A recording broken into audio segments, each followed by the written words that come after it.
Merhaba arkadaşlar, yeni bir konuyla yine karşınızdayım. Bu konumuz bir eklenti, gene WordPress eklentisi olacak tabii ki. Genellikle şöyle diyeyim, birçoğumuzun sitelerinde yani web sayfalarında video ekleme problemlerimiz oluyor. Eklediğimiz videolar sayfamızı yavaşlatabiliyor icabında. Bununla ilgili bir eklenti araştırdım. Bayağı da kullanılan bir eklentiymiş. Yeni bir güncellemesi falan da gelmiş hatta. Özellikle de YouTube için. Eğer bir kanalınız varsa kanalınızdaki videoları web sayfanıza taşıyabiliyorsunuz. Yani bir oynatma sitesi sayfası, oynatma listesi oluşturup sitenizde yayınlayabilirsiniz videolarınızı ya da galeri olarak gösterebilirsiniz. Oynatma listelerini gösterebilirsiniz. Tek video gösterebilirsiniz. Artı canlı yayın. Evet, canlı yayın varsa eğer sizin açtığınız YouTube'da bir canlı yayın olayı varsa bunu sayfanızda da paylaşabilirsiniz canlı yayını. Yani birçok özelliği var eklentinin. Eklentinin geliştiricinin sayfasına dönelim. Orada bir bakalım, hatta bir eklentiyi inceleyelim. Geliştiricinin WordPress sayfası bu arkadaşlar. Bu eklentiyi kuracağız. Bu eklenti üzerinde çalışacağız. Ayarlamalarını yapacağız. Testlerini yapacağız. Ben kurdum. Kendi sayfamda kurdum. Denedim. Testlerini yaptım. Güzel çalışıyor. En büyük özelliği tabii ki ne? Onu söyleyeyim ben size. Bakın şimdi şöyle biz de Türkçesine geçelim hem. Türkçede de bu şekilde YouTube galerisi, kanalı, oynatma listesi, canlı yayını ile plus YouTube WordPress eklentisi. Eklentinin kodunu sayfanıza gömüyorsunuz.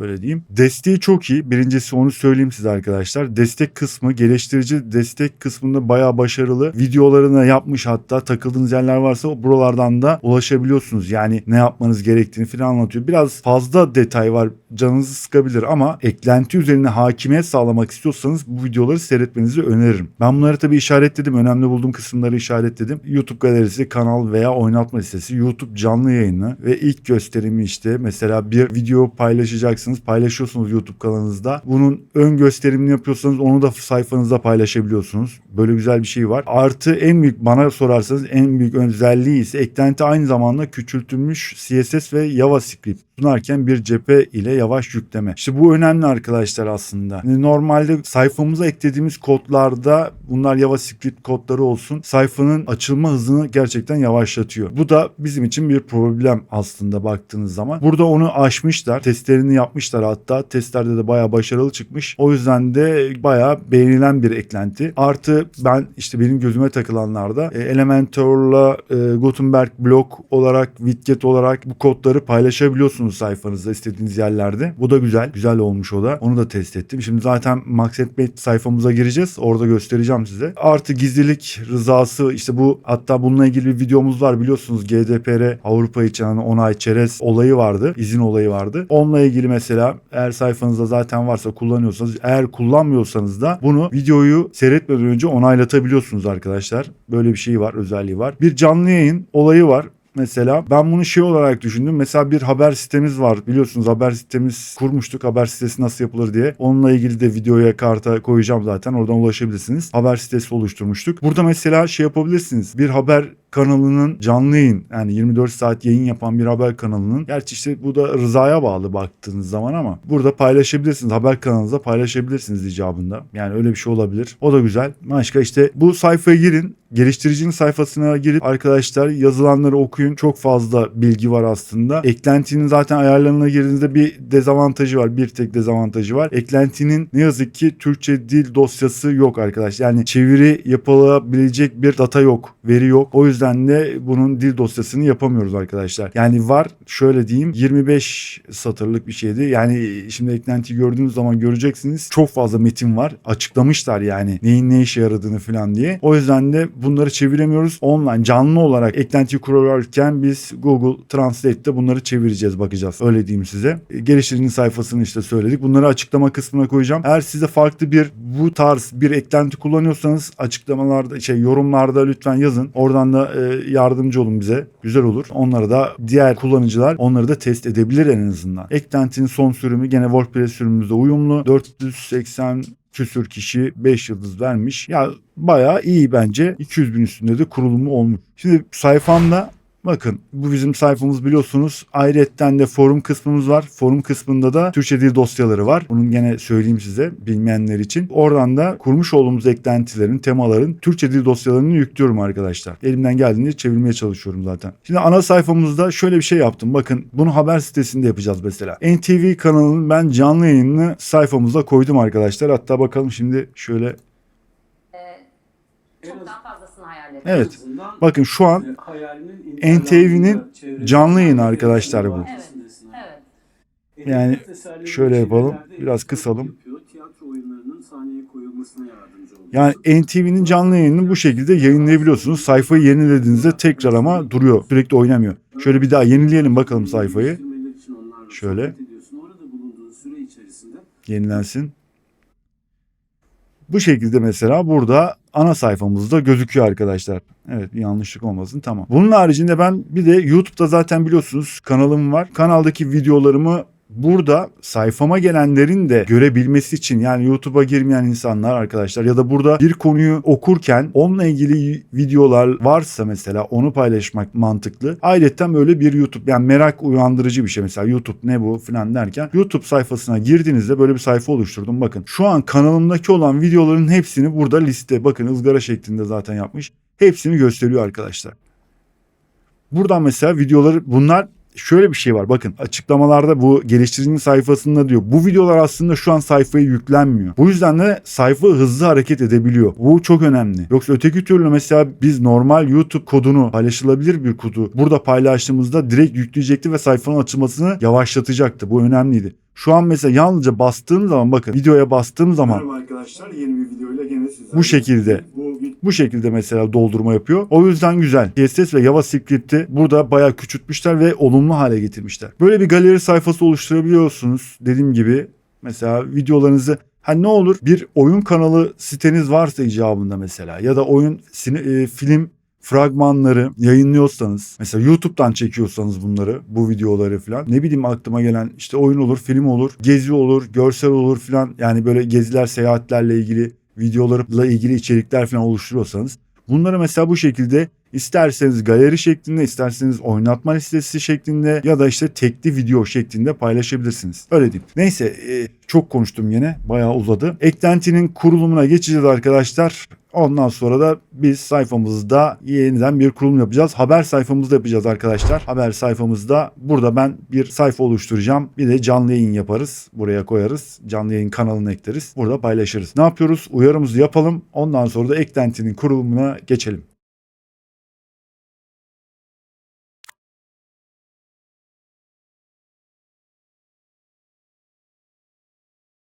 Hemen bir kontrol paneline geçelim. WordPress haber sitemizin kontrol panelindeyiz.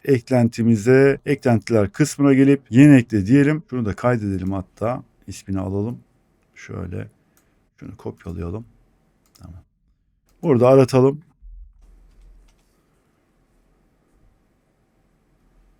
Evet, eklenti bu arkadaşlar, bakın. Şimdi kur deyip etkinleştirelim.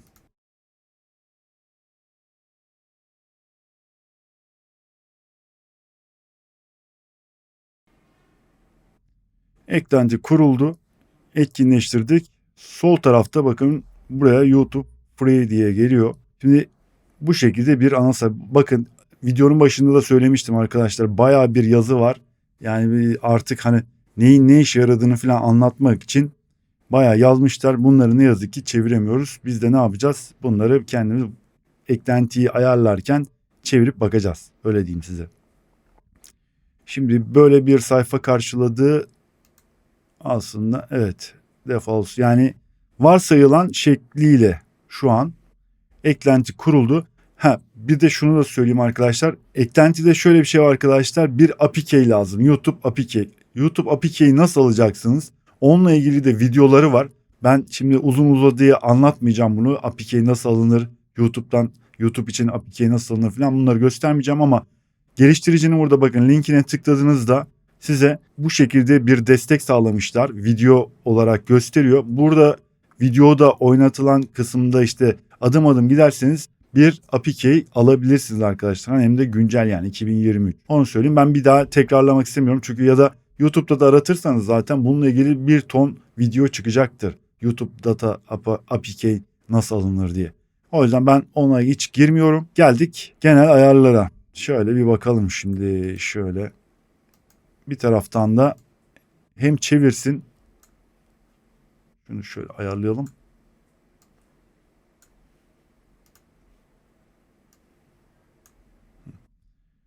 Bu şekilde arkadaşlar hem çeviri yaparak hem de burayı okuyarak size göre ayarlamalarını yapabilirsiniz. Öyle diyeyim size. Ben şimdi ayarlamalarına çok fazla girmeyeceğim ama burada mesela dediğim gibi bakın neler var? Basit. Basit aslında ayarlamaları. İşte ekran ölçülerinden tutun da alt yazıların gösterilip gösterilmemesi falan, onlarla ilgili işte bilgiler vermişler. Canlı yayınla ilgili mesela burada bayağı bir bilgi var. Burada ayarlar kısmına dediğim gibi çevirip bakacaksınız. İşinize yarayan kısımları seçebilirsiniz. Mesela sürekli tekrarlama var da var, yani bir sürü şey var. APK kısmına, APK'yi aldıktan sonra bakın APK'yi alacaksınız. Ondan sonra buraya yapıştıracaksınız. Sonra şeyi var arkadaşlar, bakın. Klasik editörde bu şekilde geliyor. Widget olarak mesela bu şekilde widget'te ekleyebiliyorsunuz. İşte Gutenberg blok editöründe bu şekilde, klasik blokta böyle, bakın dediğim gibi destek kısmı çok iyi. İşte sayfa yapıcı kullanıyorsanız mesela haber sistemimizde mesela sayfa yapıcı yok. Elementor kullanmadık ya da farklı bir şey kullanmadık arkadaşlar mesela. Ne oluyor? Ona göre mesela işte neyi kullanacağız? Sayfa haber sitemimizde Maxentmate mesela Elementor'la yaptığımız bir sayfaydı. Benim kendi sayfam Elementor'la kullandığım bir sayfa. O yüzden Elementor'da mesela göstereyim. Onun da hatta bir testini yapabiliriz. Orada da gösterebilirim. En azından Elementor'da nerede diye bir bakabilirsiniz. Nasıl yapılıyor diye. Onun haricinde en kötü ihtimalle, bakın en kötü ihtimalle geliştiricinin burada zaten anlatımı var. Videoları var. Elementor'la nasıl oluyor? İşte sayfa yapıcılar hakkında. Diğerleri zaten sizinle anlayabileceğiniz kısımlar. Onu da geçtik. Galeri kısmı işte burada, şurada şu yaptığım kısım mesela arkadaşlar. Burada mesela işte ne kadar videonun gösterilmesini istiyorsunuz. Kaç sütun olmasını istiyorsunuz mesela. Bunları ayarlayabiliyorsunuz. Onun haricinde mesela şu kısımda şunu Türkçeleştirelim mesela. Neredeydi? Önce mesela diyelim önceki, bu da sonraki olsun. Sonraki. Buraya mesela kanalıma, işte kanalınızın, eğer kanalınız varsa YouTube'da kanalınız varsa buraya kanal adresinizi mesela ekleyebilirsiniz. Ben kendi YouTube kanalımı ekledim. Buraya da mesela kanalıma abone ol diye bir şey. Şöyle bir şey çıkacak arkadaşlar, bakın videonun altında.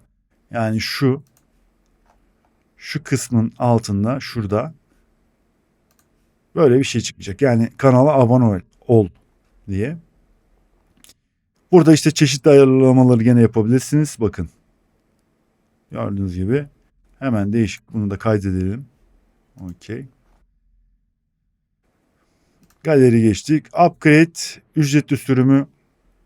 Performansta işte bu performans dediği kısım var arkadaşlar. Bunu şöyle yaparsınız. İlk önce varsayılan sürümüyle önce bir bakarsınız. Ondan sonra bunu seçip öyle kaydedip bir deneyelim. Hatta ben şöyle yapayım. Bunu seçip öyle bir kaydedelim, bakalım ne diyecek. Herhangi bir şey diyecek mi? Demedi, neyse. Orada dediğim gibi bakın ne var?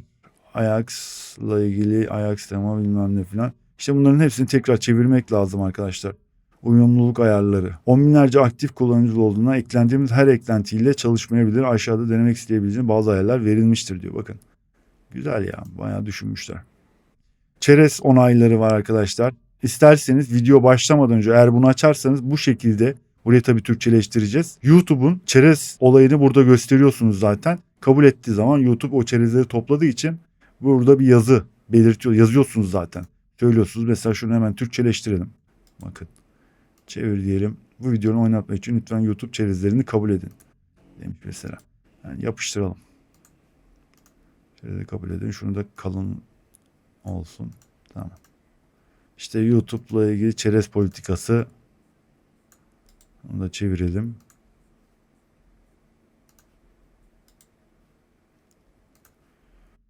Ve sayfa yenilenecektir demiş, bilmem ne filan. Şu kırmızı kısım YouTube çerezleri kabul et aslında, değil mi? Öyle bir şey olması lazım. YouTube çerezlerini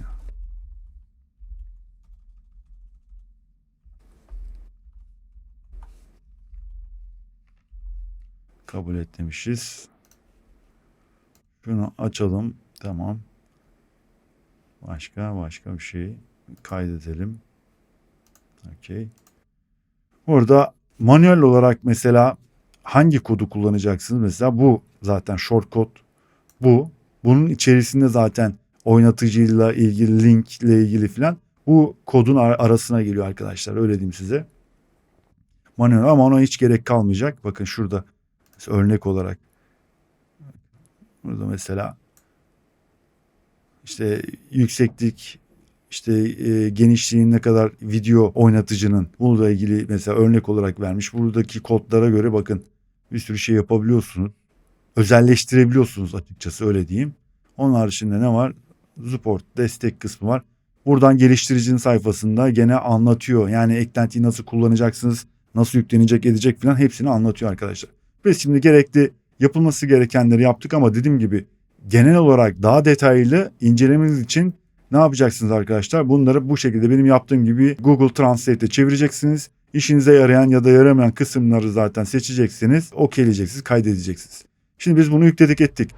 Ne yapacağız? Sayfamızda bunu ne yapalım? Gene bir ana sayfaya mesela şey yapalım. Ne yapalım? Bir canlı yayın verelim. Bir tane de sayfa oluşturalım hatta. Bir galeri sayfası oluşturalım. Şimdi geldik. Bu sayfa arkadaşlar görünüm mesela özelleştirden mesela şey yapacağız. Ekleyeceğiz ama normal şartlarda bakın şimdi sayfaya geldiğinizde herhangi bir sayfa yapıcıyla yapmadığımız için bu sayfada nasıl edit yapacağız bu sayfaya? Şimdi onu yani buralara nereye bir yere bir şey koymamız lazım nasıl yapacağız? Özelleştir kısmına geldiğinizde de bakın şimdi. Özelleştir kısmına geldik. Tamam burada mesela temayı özelleştiriyorsunuz ama ben şimdi bir şeyler ekleyeceğim. Nasıl ekleyeceğim bunu? Bu biraz kafa karıştırıcı gibi geliyor ama aslında değil. Öyle diyeyim size. Önce bir tane sayfa oluşturalım. YouTube'la ilgili. Mesela tüm sayfalara girin bakın. Görüyor musunuz? Bir ana sayfa yok yani burada. Normal şartlarda bir ana sayfa olurdu. Ana sayfadan işte Elementor ya da başka bir sayfa yapıcı varsa Gutenberg blog tarzında mesela bu şekilde müdahale edebilirdik. Ama burada herhangi bir sayfa yok. Şimdi bir tane yeni ekle diyelim. Ona da gene YouTube diyelim mesela. YouTube kanalımız. Buraya bakın şimdi şuraya YouTube diye arattığımızda YouTube Wizard diyor bak mesela. Burada. Buraya galeri aynı şunun gibi bir galeri oluşturmak istiyorum ben. Geliyorsunuz arkadaşlar. Playlist, kanal mesela. Playlist'te bir bakalım. Ya da kanala bir bakalım. Yok. Playlist'e bakalım. Evet. Playlist'teymiş. Şimdi YouTube playlist olarak şeklinde de mesela yayınlayabilirsiniz. Ama galeri şekli benim gösterdiğim gibi bu şekildedir. Playlist'te de mesela YouTube playlist nasıl arkadaşlar biliyorsunuz. Yan tarafta oynatılacak videoları gösterir. Playlist'te ana sayfa şeyde vardır. Üst tarafta video vardır. Yan tarafta da solda da oynatılacak videolar vardır. Mesela o şekilde de seçebilirsiniz siz. Biz ne yapıyoruz? Bir galeri oluşturalım diyelim şimdi. Ben şimdi galeri oluşturacağım ama nasıl galeri oluşturacağım arkadaşlar? Hemen onun şimdi ben kendi kanalıma girmem lazım değil mi? Evet. Aslında burada örnek olarak vermiş mi? Vermemiş mi? Example video. Ha, vermiş aslında. Playlist. Mesela. O playlist. Şunu aldığınız zaman bakın şimdi. Buraya yapıştırdığımızda bakın bu şekilde geliyor. İsterseniz ama gerek yok. Şuna bastığınızda bakın insert as galeri dediğinizde ya da bu kodu alıp yapıştırmanız lazım aslında ama biz zaten blok tarzında yaptığımız için bakın şimdi blokta onu böyle yapacağım. Bu şekilde geldi bakın. Ne diyor? Web alemi haber. Evet, API key'imiz burada Maxent Mate'de olmuyor herhalde. Evet, web alemi için bir API key lazım. Demiş. Tamam. Onu da görmüş olduk. Şimdi şöyle bir yayınla diyelim ilk önce.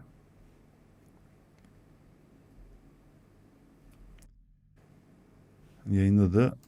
Tamam. Menüye bir tane şimdi şey yapalım. Menü verelim. Menü görünüm menüler. Bir tane şuraya evet menüyü ekle diyelim. Şuraya gelsin. Bu da hazır olsun çünkü. Sayfamızı şöyle bir yenileyelim. YouTube geldi mesela. Bir bakalım sayfaya. Bakın bu şekilde. Tüm çerezleri kabul edeceğiz ama tabii ki API sıkıntı var. Şuna bastığınız zaman YouTube benim kanalıma işte dediğim gibi arkadaşlar kanala gidecek. Buradan da lütfen abone değilseniz abone de olun arkadaşlar. Abone olun seçin. Ve abone olun. Destek olun bana da. İptal dedik. Kapattık.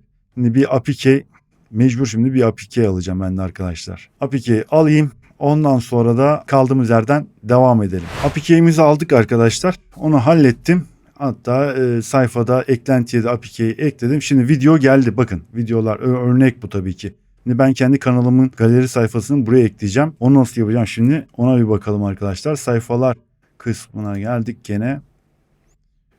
YouTube'a dedik. Hemen YouTube'a bir bakalım. Geldik. Burada şimdi şunu bir kaldıralım. Sil diyelim. Tekrardan geldik. Evet. Minor settings demiş. Bakalım bu neymiş? Bu direkt sayfa ayarlarına gidiyor zaten. Tamam.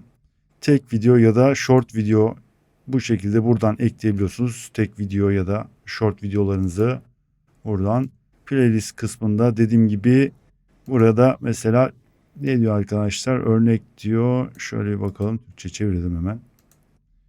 Tüm video sistemde oynat listesi sayfasına gidin. Örnek bilmem ne.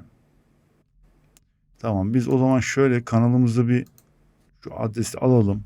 Bu YouTube kanal adresimiz arkadaşlar. Bunu bir alalım bakalım bekleyelim. Nasıl gösterecek bize. Ekledik.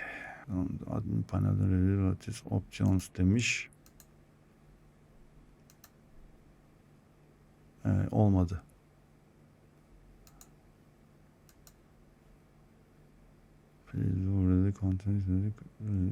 Şöyle yapalım o zaman. Benim kanal ismimle birlikte yapalım şunu. Şöyle. Evet. Şunu alacağız arkadaşlar. Kanal ismim. Playlist demiş. Hadi bir bakalım. Bakalım. Allah Allah. Ne diyor? En son seçeneği incelemek için lütfen yönetici panelinde YouTube sekten düzenli aralıklarla kontrol edin. Tamam. Şuraya yapıştıralım bakalım. Gene aynısını verdi. Bir dakika bir güncelle diyelim. Ne oluyor anlamadım. Geldik gene sayfamıza. Kanal. Kanalımızın adresi. Tamam. Okey. Yapıştıralım bakalım. Evet. Galeri oluşturmak için arkadaşlar kanaldan yapıyorum şu. Aynen şimdi anladım. Şöyle yapalım ekleyelim tamam. Bütün videolarımız çıkıyor mu? Çıkıyor bu şekilde. Hemen bir bakalım.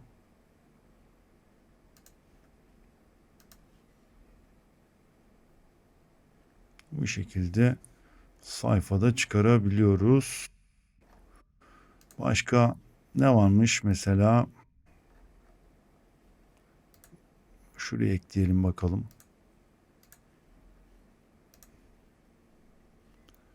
Playlist demiş mesela. Tek video bir ekleyelim mesela. Tek video. Bir tane video alalım. Şunun bağlantı adresini kopyaladık. Buraya yapıştıralım bakalım. Yani tek video bu şekilde. Bakın buradan böyle dediğiniz zaman insert direkt eklenir. Onu da yaptık. Şimdi diğerlerine bir bakalım. Short da yayınlayabiliyoruz. Playlist demiş. Galeri olarak direkt bunu orada da zaten kanaldan yapıyoruz da niye oradan yapamıyoruz? Anlamadım. Playlist demiş. Oynatma listeleri. Tamam. Bir oynatma listesi alalım bakalım arkadaşlar. Şöyle bağlantı adresini kopyalayalım. Bakalım ne diyecek.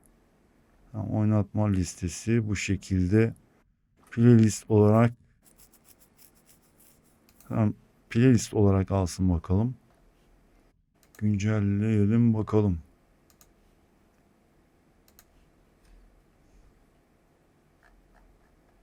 Tek video. Bu da playlist. Şuradaki de playlist. Buna bastığımız zaman bu tarafa herhangi bir şey geliyor mu ki? Gelmiyor.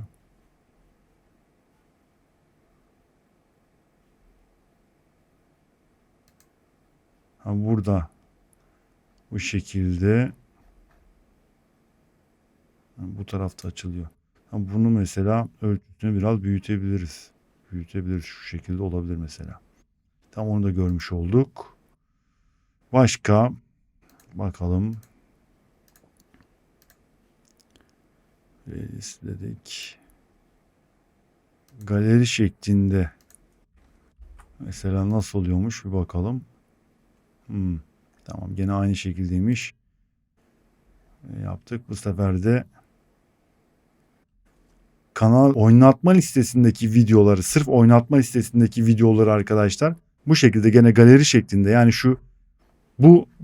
bu galeri kanaldaki bütün videoları gösteriyor arkadaşlar, bakın bu da oynatma listesindekinin galeri şeklinde gösteriyor. Yani şu galerideki oynatma listesindeki 21 tane videoyu bu şekilde arkadaşlar, pardon, bu şekilde bakın gösteriyor.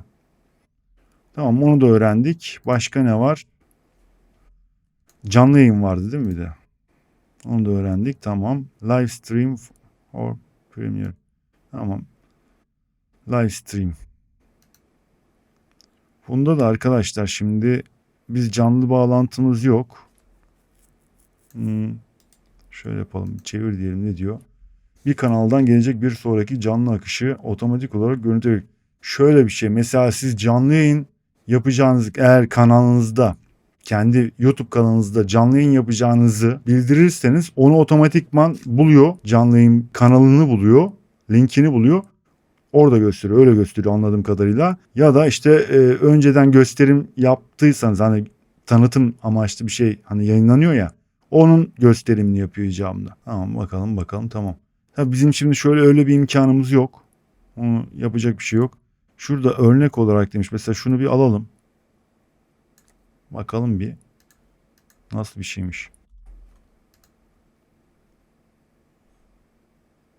Insert into video diyelim. Bu video kullanılmıyor diyor. Bir dakika. Onu diyebilir. Şuradan bir daha bakalım. Evet, kullanılmıyor. O zaman ne yapıyoruz? Şunu silelim.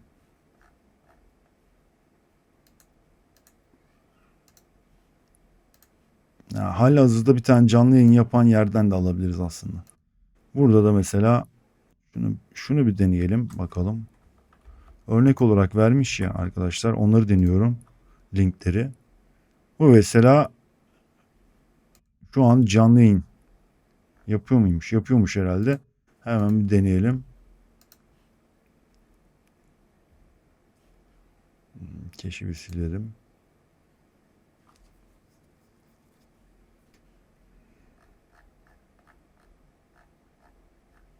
Evet, bakalım.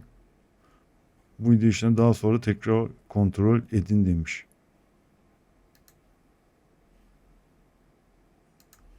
Allah Allah. Bir daha basalım. Öyle olmuyor. O zaman biz de ne yapalım? Bir tane canlı yayın bulalım. NTV'nin canlı yayınını alalım mesela arkadaşlar. NTV canlı yayın. NTV canlı yayın diyelim. Şunun linkini alalım mesela.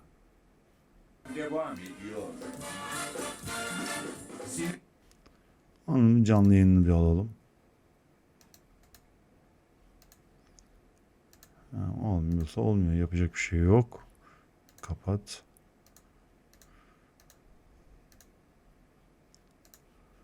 Canlı yayın. Live stream. Live stream. Şuradan. Direkt link to live stream premium video demiş. Tamam. Buraya yapıştıralım. Aynen bu şekilde. Özelleştirme Pro, yani ücretli sürümünde varmış arkadaşlar. O yüzden özelleştiremiyorum. Güncelle. Mesela bu şey olabilir, mesela full ekran, full sayfa olsun. Sidebar olmasın yanında. Şimdi deneyelim bakalım. Bayağı da büyüttü böyle ya.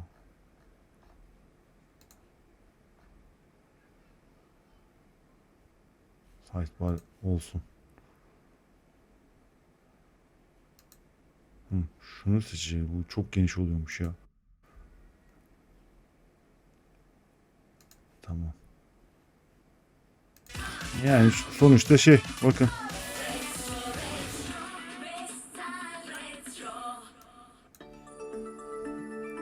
Yani canlı bağlantı bu şekilde, bakın yayına geldi mesela.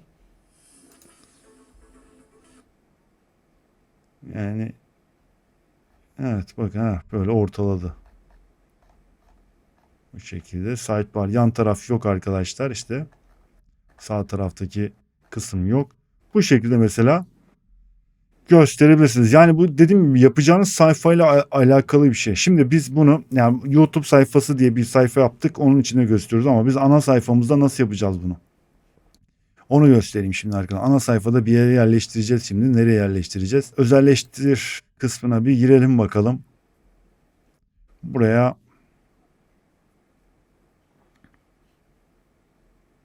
mesela, buraya olmaz.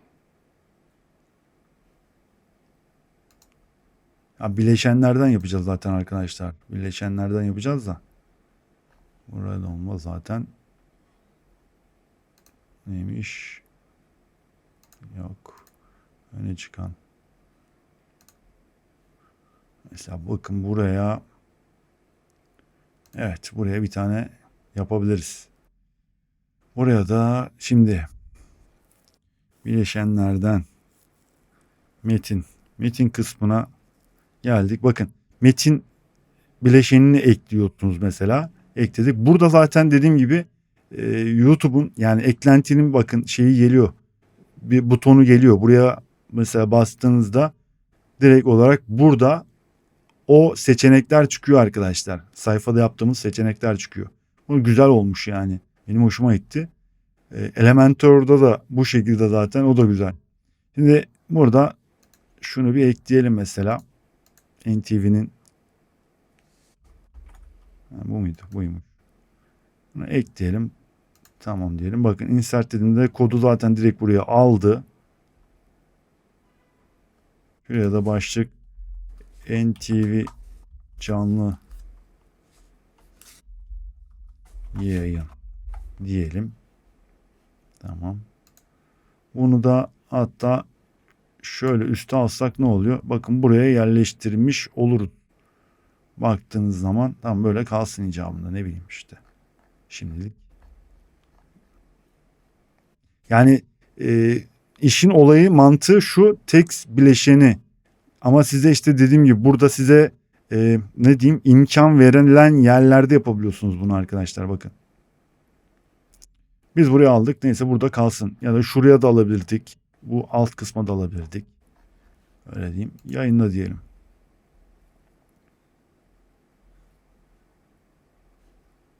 Yayınladık herhalde. Çıkalım bakalım. Geldik. NTV yayınını açalım. Alın size canlı yayın arkadaşlar bir taraftan. Yani bu şekilde canlı yayınları bu şekilde kullanabilirsiniz. Sayfanızda gösterebilirsiniz. Yani istediğiniz oyun olabilir, haber olabilir, işte ne bileyim müzik olabilir. Böyle canlı yayın olan şeyleri sayfanızda paylaşabilirsiniz arkadaşlar. Sayfanızda hem de böyle gelen ziyaretçileri daha fazla tutmuş olursunuz. Bu da SEO için uygun, güzel olur. Arama motorlarında sayfanızda ne kadar fazla kalınılıyorsa o önemlidir çünkü. Bu yönden bence güzel, kullanılabilir ama işte NTV'den bilmiyorum telif talebinde bulunur mu ya da bulunmaz mı bilemeyeceğim. Yayınımı gösteriyorsun diye. Ona bir şey diyemiyorum arkadaşlar. Ne yazık ki. Bu dediğim gibi şey değil. Bakın sayfanın özelliği bizim haber sitemizin özelleştirme kısmından yaptık. Ama Elementor kullanıyorsanız ne yapacaksınız arkadaşlar? Hemen onu da 2 dakikada göstereyim size. Bakın bu da bizim Max Endmate'ti biliyorsunuz. Nerede bizim Max Endmate? Evet. Burada ana sayfamızda şurada zaten var. Bakın NTV'nin canlı yayın diye. Şunu kapatalım.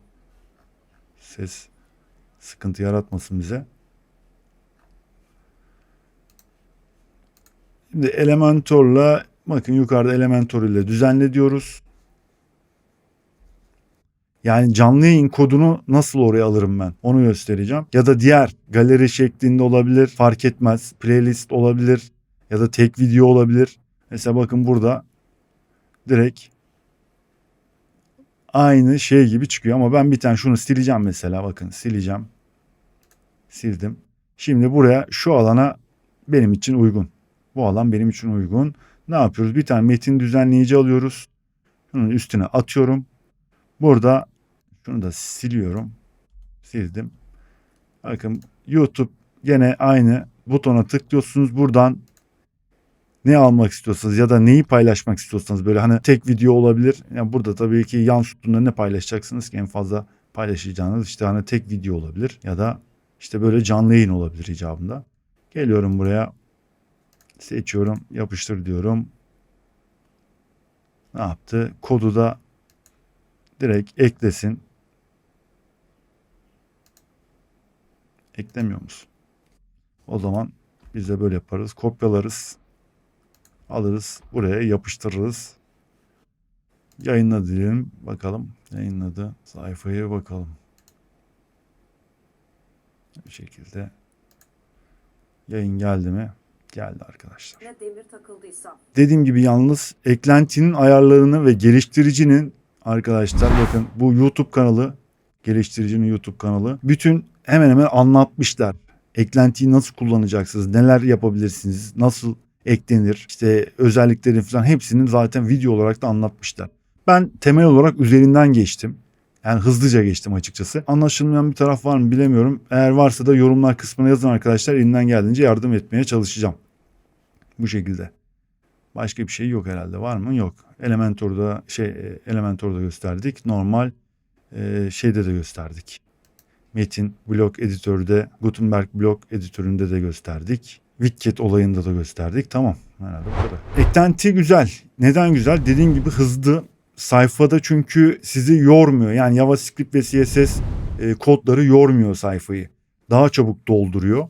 O yüzden de bence güzel kullanılabilir. Yani bir böyle bir şey arıyorsanız ya da bir sayfa dediğim gibi bir oyun sayfası bir işte playlist yani YouTube videoları üzerine bir sayfa falan düşünüyorsanız bu eklenti kullanılabilir, denenebilir arkadaşlar. Ücretsiz sürümüyle bakın bayağı şey yapılabiliyor. Sayfanıza bir trafik sağlamak istiyorsanız bence güzel bir şey. Böyle çeşitli yerlerine sayfanın dediğim gibi eğer bir trafik almak istiyorsanız ziyaretçilerinizin sayfada kalmasını istiyorsanız bence bu eklenti bu şekilde kullanılabilir diyorum. Eklenti için söyleyeceğim başka bir şey kalmadı. Güzel bir eklenti. Tavsiye ederim. Kanalıma abone olursanız iyi olur arkadaşlar. Desteklerinizi bekliyorum. Yavaş yavaş büyüyoruz. Videoyu da faydalı bulduysanız da lütfen beğeni atın. Valla nokta bile yorum benim için çok önemli. Yorumda yazarsanız, paylaşırsanız hatta arkadaşlarınız da bu konularla ilgilen arkadaşlarınız varsa da paylaşırsanız çok güzel olur, süper olur benim için. Bir sonraki videoda görüşeceğiz. Kendinize iyi bakın. Hoşça kalın.